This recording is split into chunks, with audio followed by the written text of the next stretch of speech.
is the message from Professor Joseph Disho, the Namibian academic and scholar. Pro Disho.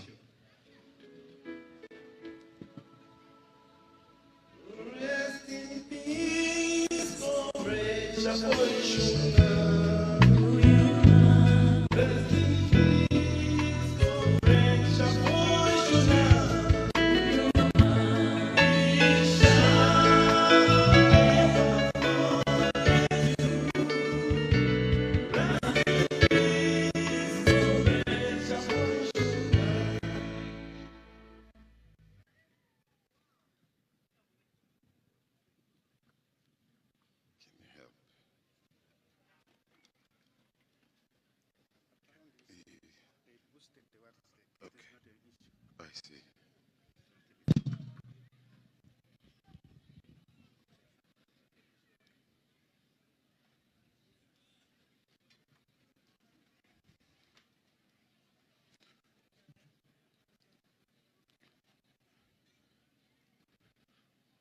Goodbye.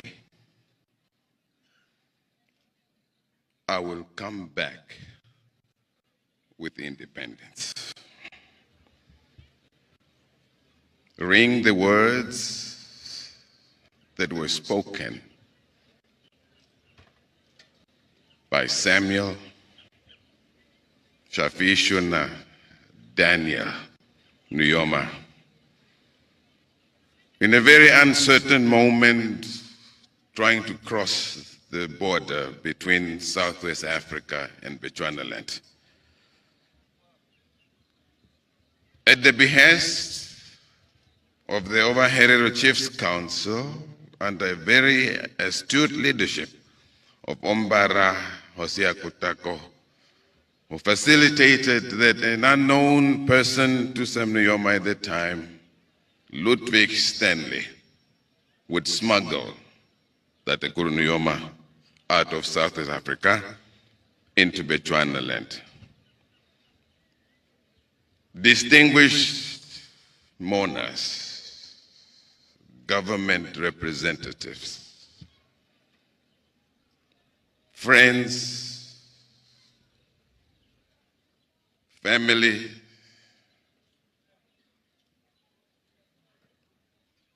concerned Namibians, permit me to abide by the protocol so duly established. We are summoned this day by our collective grief, beckoned by a national agony of death. And we realize that the hand that holds the master key has once again turned that key clockwise and withdrew from amongst us a very illustrious son of the soil who had a big dream, who walked ahead of the nation that was not yet born, exemplified and epitomized courage at times when it was not easy to think ahead, plan ahead, and have the rectitude, fortitude to love and think for others. The providence of the hand of God has removed from amongst us Tatekuru Sam Nujoma, whom we are funeralizing today.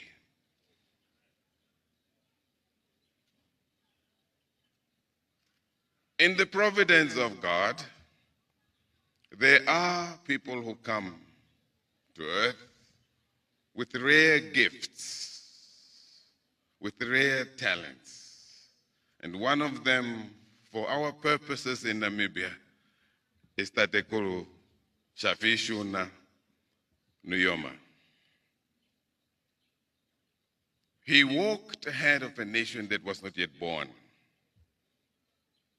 held the torch which only meant that there was a future for this country. Not only did the torch illuminate the road ahead, it kept hope alive. It gave the future meaning, and it injected in us courage to think about tomorrow. I join the multitudes of people, both in Namibia and beyond our borders, who are not mourning the passing of Tatekulu Nujoma, but celebrating, as it were, saluting this illustrious son for what he meant for us in Namibia and the world.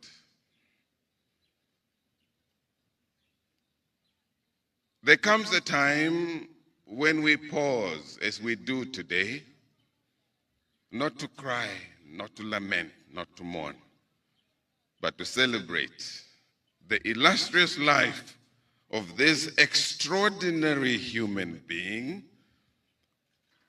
by which we were blessed by the fact that he lived amongst us, dwelt amongst us, taught amongst us, and to us who were children, inspired by him greatly day in and day out.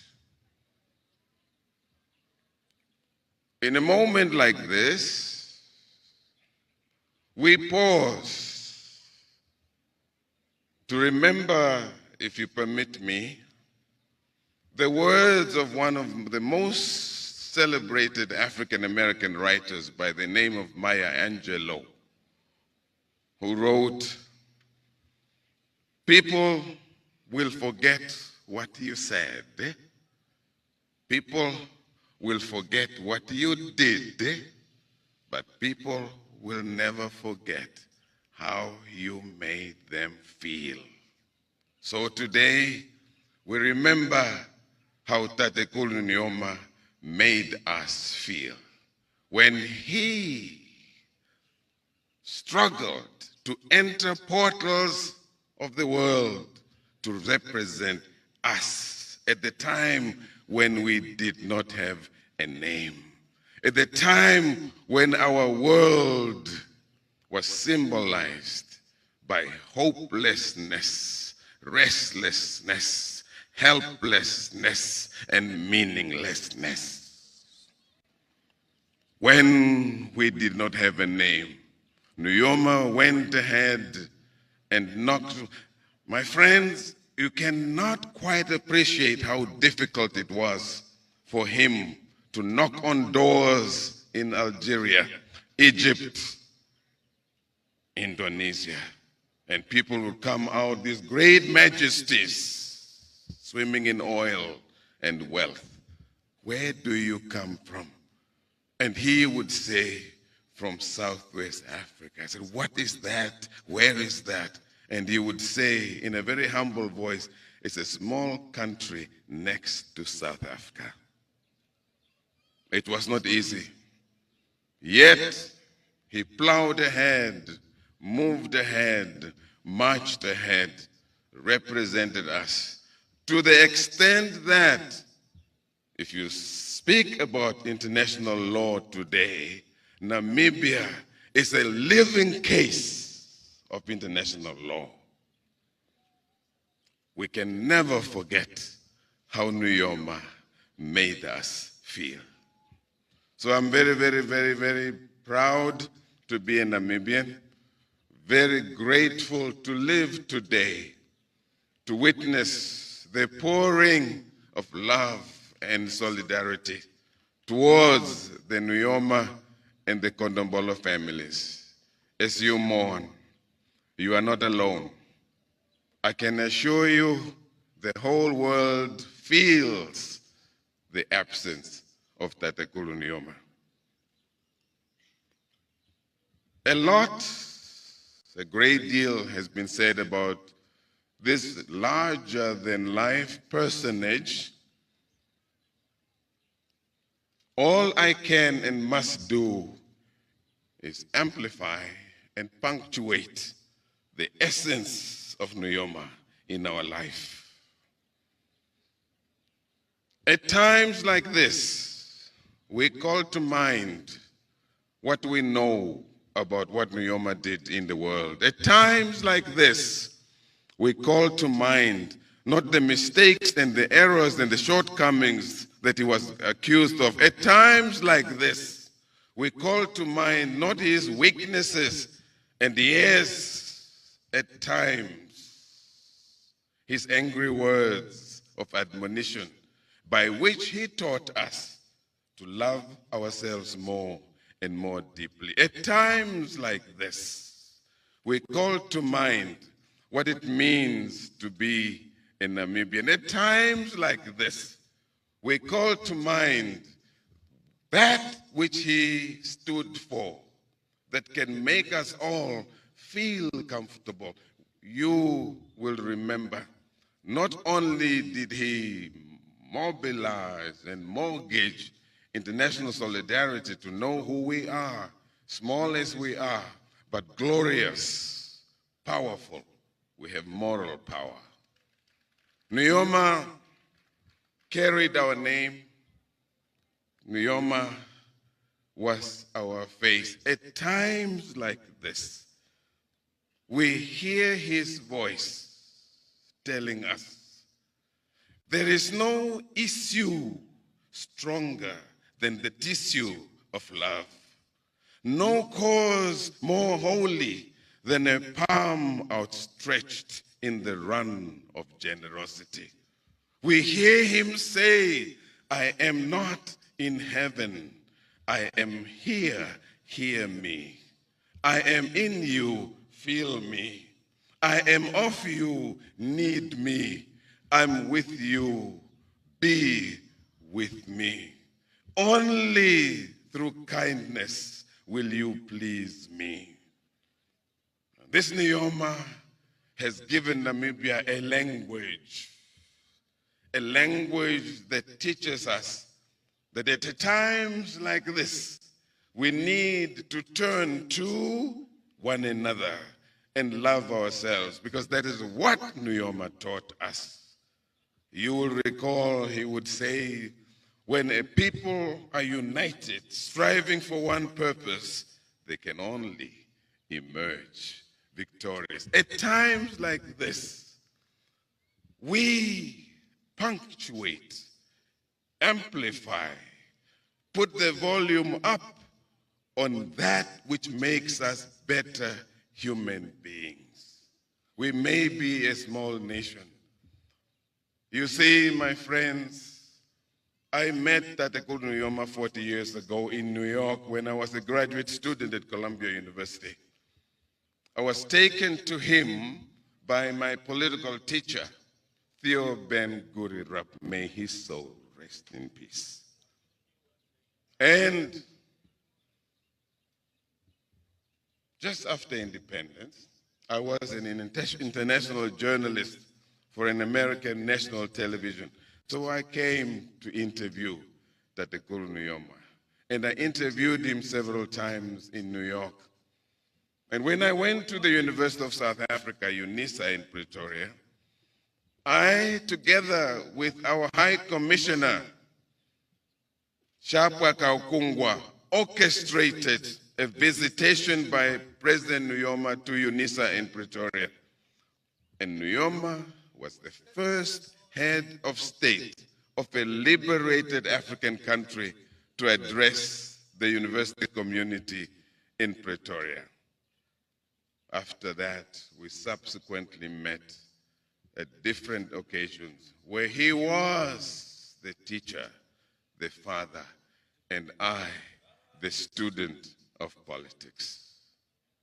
Ladies and gentlemen, we have so much to be grateful for, thanks to people like Nujoma and his peers.